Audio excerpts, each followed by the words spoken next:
ระดำเลยจุบบอลเลยเนี่ย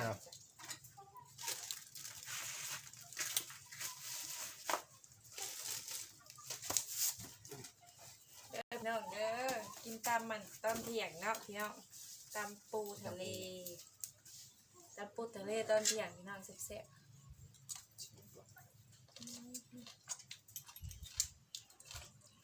เจ้าซีมันก็กินกะเพราผัดกะเพราหมูผักบุ้งใส่ไปก่อนเนี่ยไม่ดีเราทำส้มเด้อกินตำปูตำกระปูจากทานฟ้าทรายแซ่แห้งถึงเนี่ยนี่นะ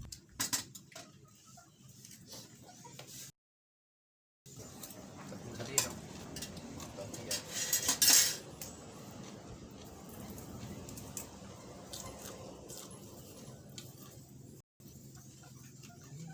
แซ่บพี่น้อง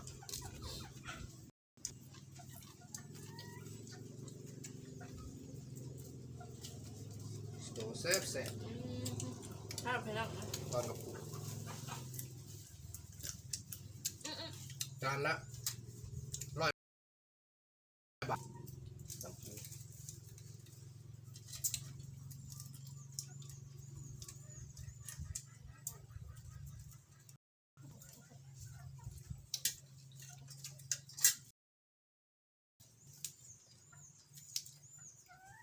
แซ่บเนาะแซ่บนัว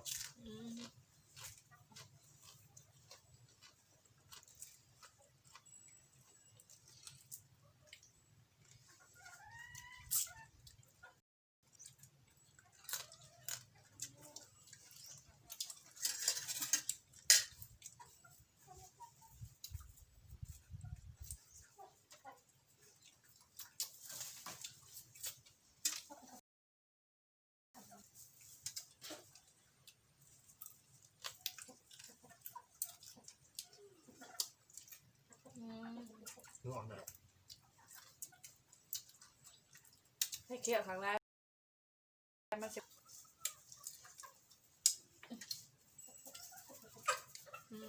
เสร็จขนาดพี่น้องเลยพี่น้องแซ่บพี่น้องเห็นปะนี่จะก็ผักกะหล่ำผักกะหล่ำผักกะหล่ำผักบุรพาผักบัวผ้าปานขวดเพิ่มเอาเป็นว่าผักบุรพาผักบัวผ้า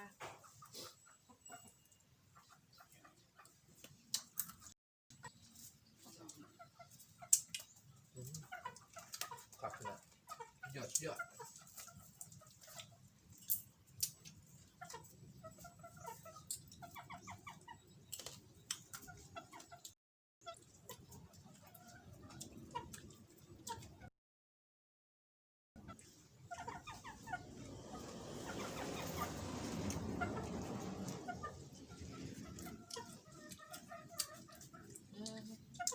แซ่บอันนี้กินได้ยังจำอิ่มเลยมาสีสดกล้ามปูกล้ามเลยแซ่บได้พี่น้องเลิกตามเด้อ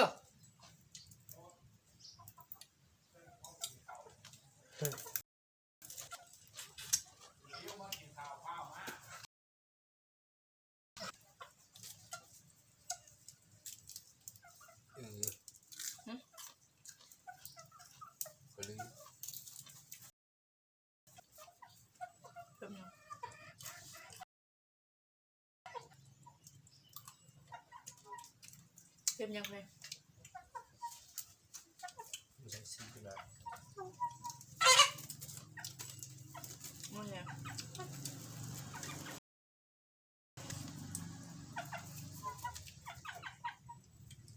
มันก็ซีใส่กับซีอยู่นะเอาไม่นะเดี๋ยวให้นะ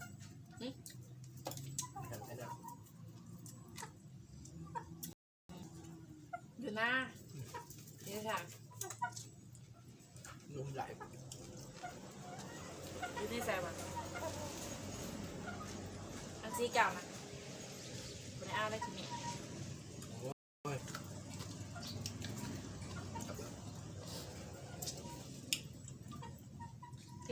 พี่น้องกัง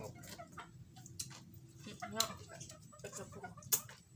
เสร็จแล้วเนาะ มันเนาะบ่เคยกิน สนามซื้อไหมหาดปลาไซซื้ออะไร ใครอยากซื้อสั่งเด้อได้เอาไปส่งค่ะเคอรี่คือ100 จาก10 บาท ถ้าตำก็100เขตบ้านใกล้ เอลวิเคอรี่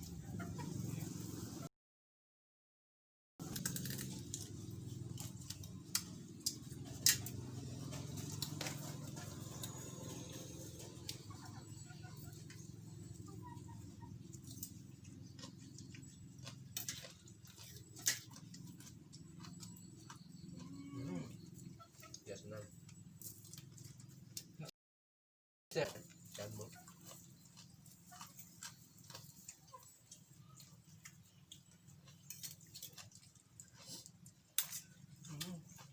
มาพี่จะสัก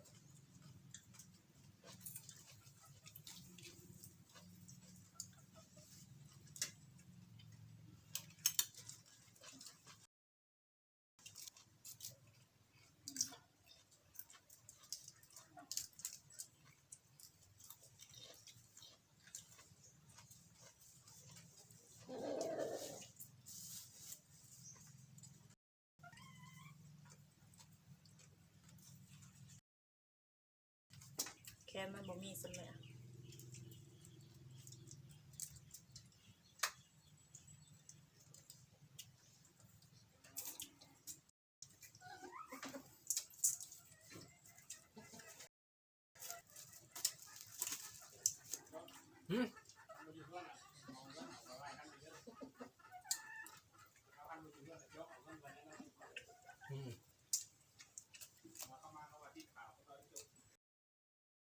เยอะนะ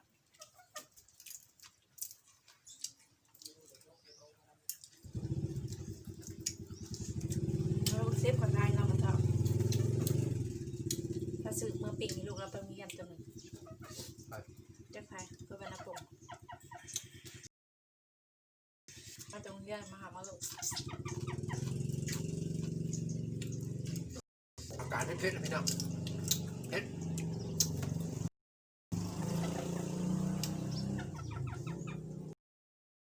มาหน่อย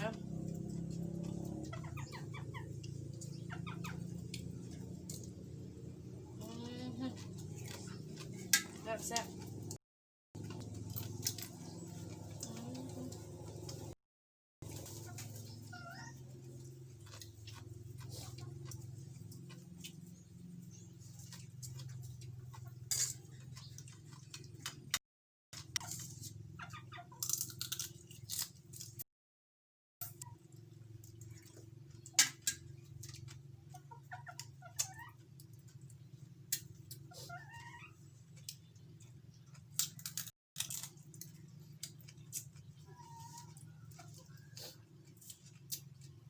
เสียดาย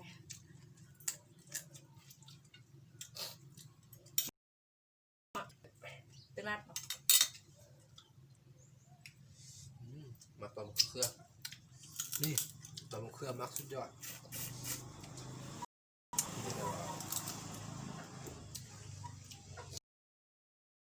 พี่น้องเอ้ยพี่น้องตกใจหายไปใส่บัตรสิวาจ้ะปลาต้นกล้าออนทั่วหายไปใส่บัตรสิวาเนาะ มีเวลา ดำหน้าพี่น้องเอ้ยเพิ่นไปคอยลงคลิป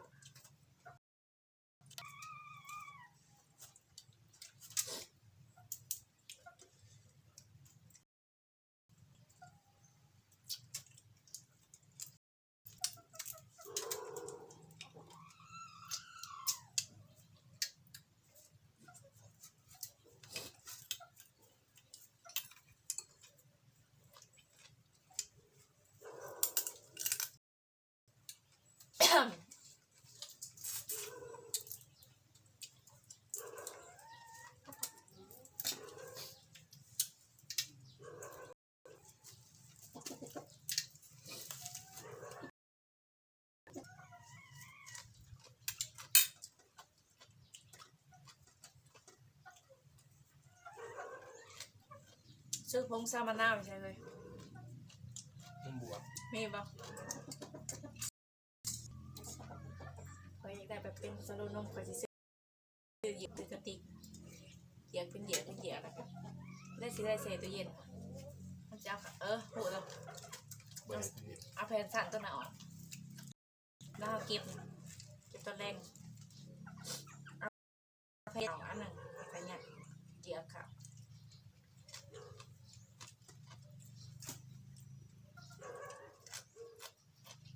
จะจักสีกูจะปั่นนะจะปั่นกูจะเล่นจะกิน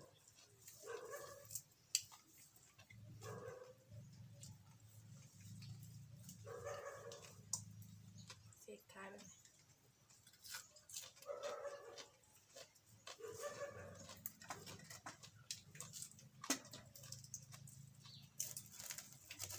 แซ่บได้พี่น้องเด้อมาเริ่มมากินน้ำกันเลยพี่น้อง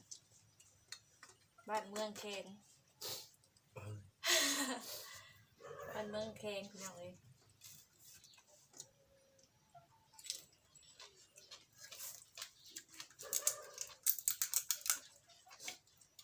พวกเจ็บแขว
เตรียมกันเลยพี่น้อง